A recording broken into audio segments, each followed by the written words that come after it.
Hello, YouTube. Hello.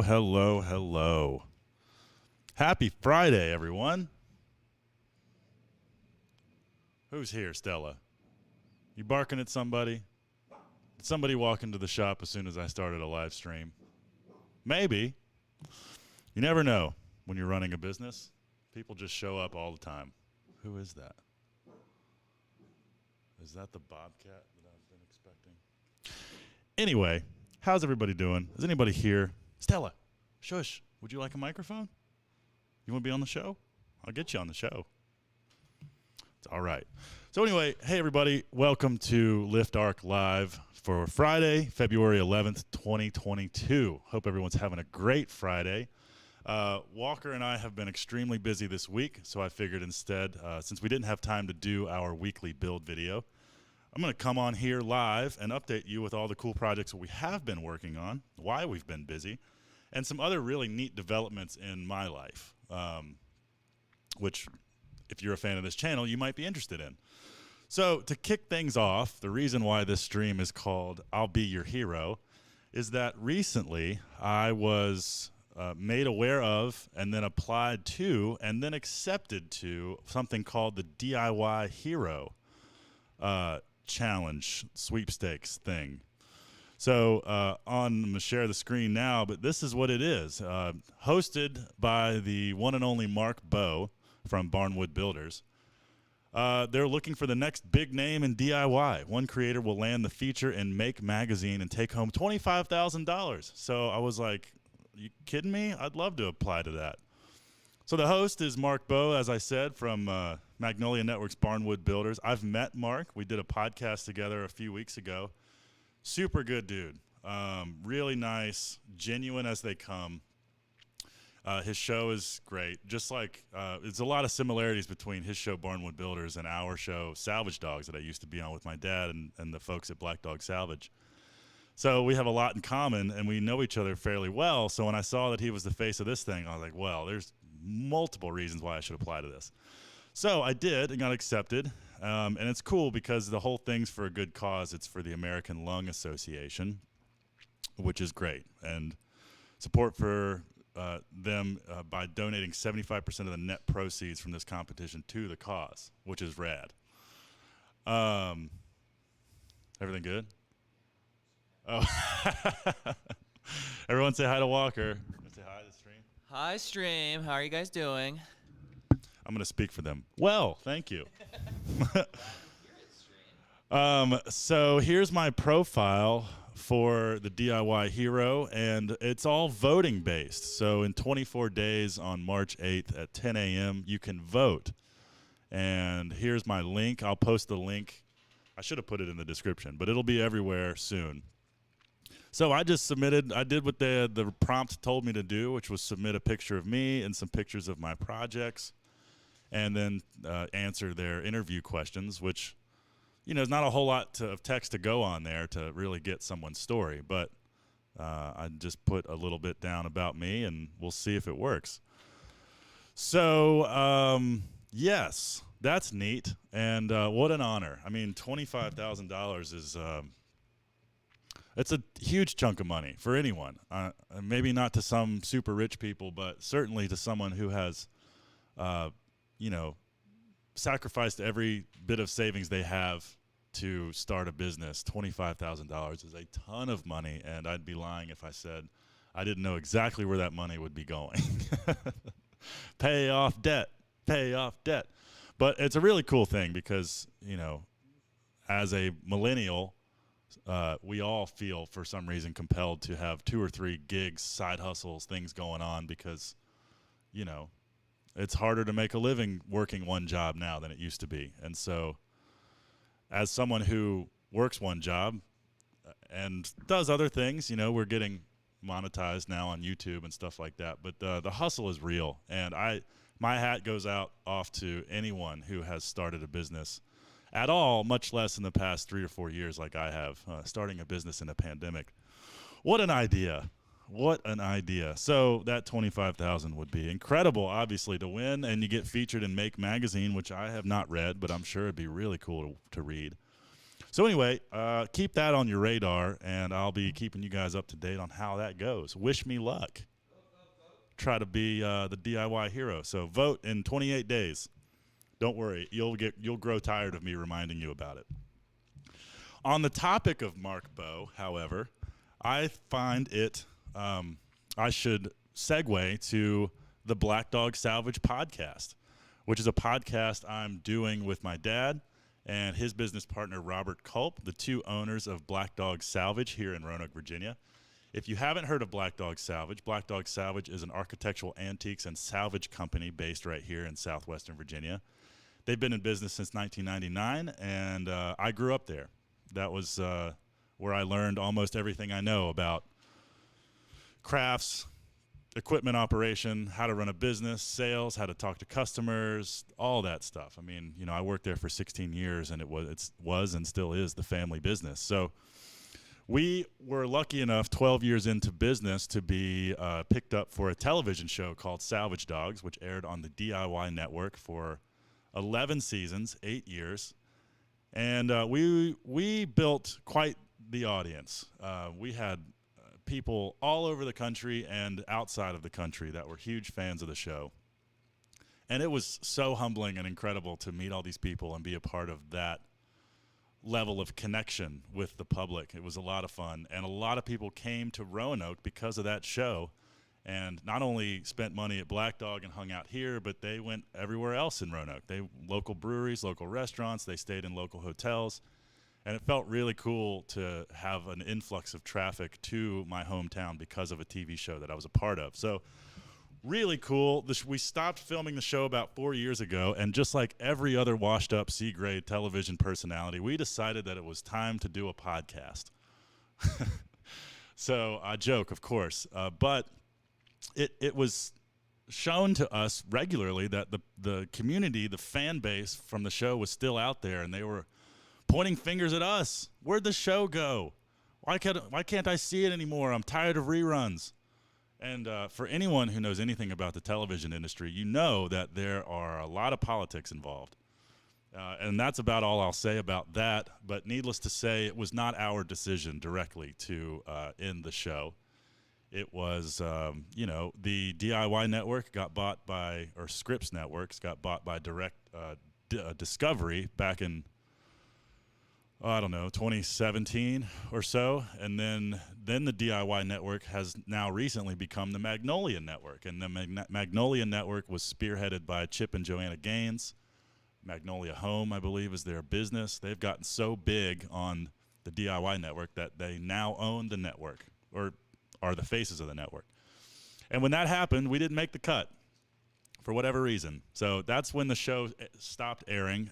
But now we have a podcast called the Black Dog Salvage Podcast, and one of our guests was Mark Bow from Barnwood Builders, who is still filming his show on the Magnolia Network. And he's a great guy, super nice, and here is the teaser of the podcast.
I think you get the idea. It's a really fun podcast. We've really enjoyed doing it, and we've had some really cool guests on. So far, there are 3 episodes of the Black Dog Salvage Podcast out on Spotify, Apple Music, wherever you get podcasts.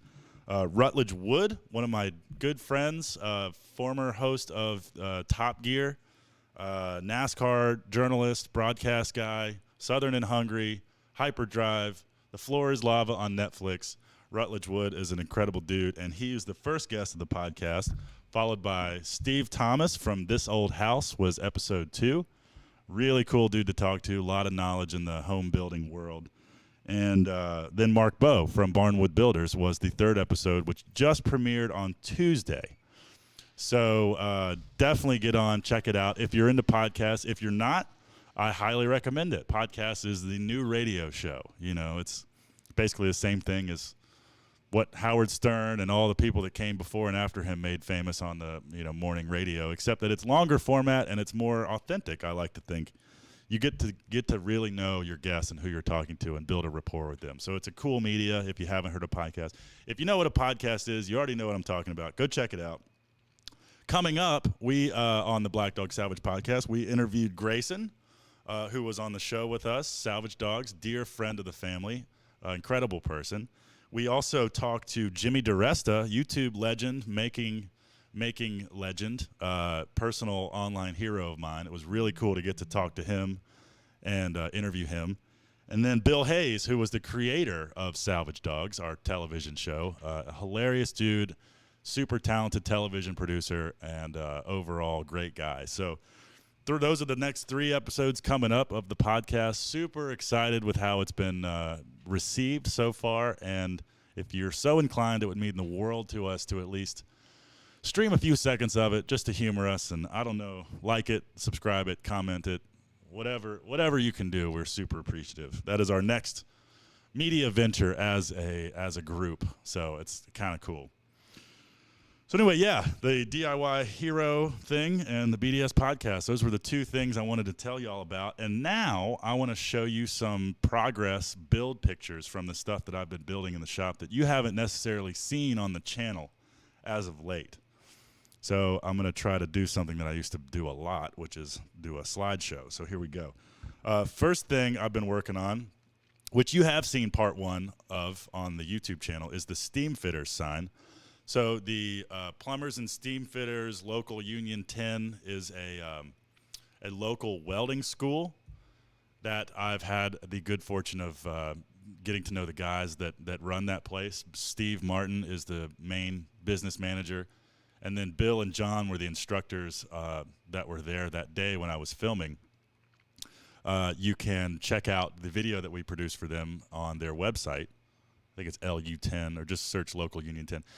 Anyway, part of the other thing I'm doing for them is this giant stainless sign that you've seen part 1 of, and it's basically done.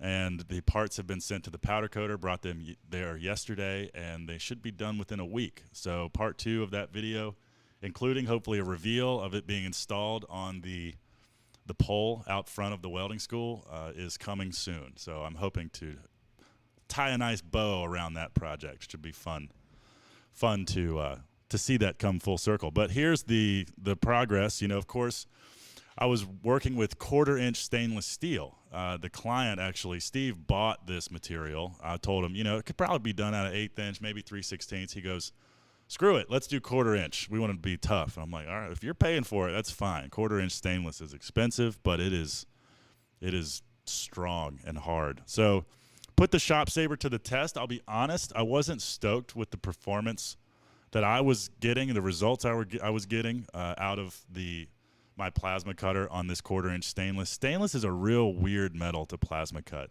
The dross becomes super hard. The dross is that molten metal that drips off the back. And the cut quality was just odd. So to cut this, I had to slow things way down, the cut speed, so that the quality was maintained.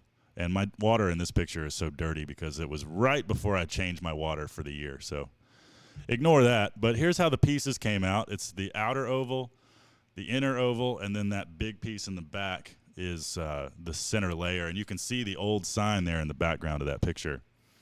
Here it is assembled. You have not seen this, I don't think. So all the holes that we designed in CAD lined up, thankfully, so everything was able to be bolted together with 1-inch standoffs.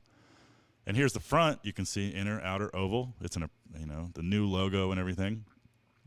So yeah, that one will make it to YouTube. You've seen part 1 of that. Super excited to get that project done. I guess I should take a moment to say hi. No one's chiming in on the chat, so it's whatever. Excuse me. So the second thing I want to show you is this cool project I've been working on for a lovely woman named Holly Conroy. She's a fan of salvage dogs, big fan of Black Dog, and thus she said that, a fan of mine, and she brought this cool milk jug to me at my shop. And she owns a B&B, bed and breakfast. And she said, I don't care what you do. I trust you. All I know is that I want you to build this thing for me. And I have this milk jug. It's been in the family forever. And I want to turn it into an end table. So I said, sure. I used to do this kind of thing at Black Dog all the time. Turn one thing into another thing. It was part of what made that job so much fun. So here's my progress. And none of this has been shown anywhere except for me texting pictures to her. So we took the milk jug and I measured the diameter of that neck there. And so the idea was to create a top that isn't welded or bolted or screwed to the milk jug in case they ever wanted to take it off. So I made this form here, and then I heated up and bent a piece of 1.5-inch flat bar around the form to create a ring. And then I cut the ring in half and made one side hinged and the other side bolt together like this, so it effectively creates a clamp around the top of the milk jug. And then off of that, I'm playing with different shapes to come up and eventually support a glass tabletop, but also have some aesthetic, pleasing aesthetic to it instead of just straight pieces of steel welded on to create a thing. So I used a little manual metal bender to create these shapes out of some 1/2-inch square bar. And here you can see the shapes welded to the collar and the collar hinged open so it clamps around. And there it is closed to see what it looks like. And then I rolled this ring out of some 1/2-inch round bar, welded it together, and then welded it underneath these pieces I created. And I thought I had another picture, but I don't. So yeah, that's where it sits right now, and that outer ring will also have 2 cuts in it so that it can open up. And so I think that it's a cool solution to be able to support a glass top on this milk jug, not destroy or modify the milk jug in any way, and look cool, has a nice aesthetic. That'll all be painted black. So that's what I'm working on right now. And then another project in the shop are these stainless racks. Here's on the complete opposite side of the fabrication spectrum. These are very linear, square, engineered, no real character, pure utilitarian. So there's a pizza chain that's local, I think, to just Virginia, but they have almost 20 locations. The Benny's Pizza place. Here in town, it's called Benny Marconi's. In Lynchburg, I think it's Benny Sorrentino's. There's a Benny Scarpetta's, Benny, insert Italian name here. There's a bunch of them.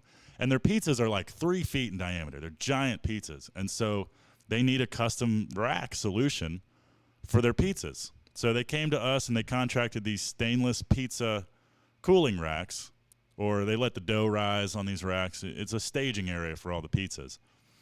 And they turned out great. They're made from 1-inch square tubing, stainless, 2-inch angle, 1-inch flat bar, and then the tops are all 18-gauge stainless steel that I cut out on the shop saber, plasma cutter, and then cleaned up and bent in the 4-foot metal brake that we have. And then I TIG welded them on the corners and welded them to the base with my Everlast TIG welder using some stainless filler rod. I think they came out great. This is one of 3 that they ordered. So anyway, yes. Sorry, I got distracted by the stream, which is good. Diamond Press Company comments, I'm in Powhatan powder and fabrication. Sounds like you do fabrication and powder coating, which is rad. Powder coating is a feature that I would love to add to my shop at some point. So I'm going to check you out on social after this. Thanks for chiming in. The next thing I'm working on are some glass forming tools for my sibling Grace actually she's going to use to make the handle on these fun cups. Grace is a glass blower in Brooklyn, New York. Listen to me. And they are super talented in the field of glass blowing. And they have a really cool aesthetic for the pieces they make. This is one of them. Her company's called Sticky Glass, and this is one of the pieces she makes. It's a cool pitcher with a squiggle handle, and I was actually going to show you guys the website. So here it is. Is it on? Yes. This is Grace's website. This is all the stuff she makes. She does the bubble cups, which are really fun. I have a few of these that I drink whiskey out of, and they are hilarious because the bubble is actually part of the cup. The liquid goes out into the bubble. And then the squiggle stuff. These are deflated bowls. Definitely go hit them up. Buy some cool stuff. There's a fly catcher that work real well. They stay super busy. Super proud of Grace, and really creating something cool in Brooklyn there. I mean, how many people get to say that their sibling is a glass blower? So that's super rad. So go buy her stuff. But the thing I'm working on right now is a cool, I don't know, we're just playing around. So to form this shape on this pitcher, this squiggle shape, right now it's done by hand. And so Grace reached out to me to design a tool that could make this faster. So this is the first prototype that I figured I would share with you guys. You can see as it clamps down, the fingers line up. And the idea, as you can see here, is to have it form that shape quicker, sort of in one press. And being that I'm not a glass blower, I don't know how to test it. I don't know, it's not a medium I'm familiar with. So I made that one and another prototype, and I sent it to her to the place in Brooklyn. And Grace is going to try it out and let me know, give me some notes, and then we'll refine these tools. The glass blowing tools are super niche, and they're very purpose oriented for one purpose usually, and only one per thing. So we'll see. That's one thing I'm working on. And then to follow up on the big helical sculpture that I built a long time ago, I recently made some stainless tool silhouette cutout things. And again, used the Shop Saber plasma cutter here in the shop and cut these out of a sheet of 1/8" stainless, 3/16 stainless. They cut a little better than the 1/4" stuff. But, whipped through it like nothing, and then these all got cleaned up. And these will hang from the helical sculpture. There's a nice pickaxe. They will hang from the helical sculpture up top from the treetop rebar things that we built. So, yeah, that's what's been keeping us busy in the shop. Thank you guys so much for hanging out with the YouTube. We just passed 4,000 subscribers on our YouTube channel, which is a huge accomplishment considering we've only been on YouTube for 2 years. So thank you for liking, subscribing, commenting, interacting with us at all. It takes a fairly large sacrifice to run a YouTube channel, especially when you're a one-man show running a small business. It's not only a monetary sacrifice, but a time investment. Like right now, sitting down to talk to you guys and let you know that we're still here and still creating content. We got 17,000 views in the last 30 days, which, I don't really have a whole lot of perspective as far as if that's killing it or not, but it's a big number, and I'm just humbled to see that kind of performance. So thank you guys so much for interacting with us at all. And, if you know anyone in the, Atlantic area, the Virginia, North Carolina, Tennessee, West Virginia area who wants custom metalwork done, definitely hit us up. Go to liftarcstudios.com. Follow Lift Arc Studios on Instagram at Lift Arc Studios. Facebook, same thing. Subscribe to the YouTube channel if you haven't already. I was going to pull it up, but I don't have it. And also to recap on all the other stuff I said. So thank you guys. I hope you have a fantastic Friday. I've got a client coming by, so I'm going to hop off here. But I will see you next. And Walker. What's next for the YouTube channel? What are people going to see next? Well, it's either part 2 of the steam fitter sign. Mm-hmm. If we can pull that off, I think we should do it. I think we should. But I don't know if the powder coating is going to be done fast enough. If they get it done next Tuesday, then we could work. But they might not get to it till Friday. Next week, then I'm really going to prioritize cranking out footage and editing for the plasma cooker. Big. That's right. Coming up is a giant video we are putting some muscle behind about our Shop Saber plasma table. The 1 year later review video, which is going to cover all kinds of things. An overview, what, why, and how. Infrastructure, how to set up your shop, how to install it, how to quote jobs, how to market your sign-making business, how to work with sheet steel, maintenance of the machine, cleaning it, changing the water, old versus new software, how to draw parts in CAD and the various plasma software. We're going to try to cover the entire small business plasma cutting ecosystem in one video. The last plasma cutting video did so well that since then we've learned a lot about not only our business but the machine, so we want to do an update video on that and give the internet what they want, more plasma videos. Yay! Anyway, thank you so much for all your support. Be cool, stay safe, don't be an asshole, and see you next time. Bye!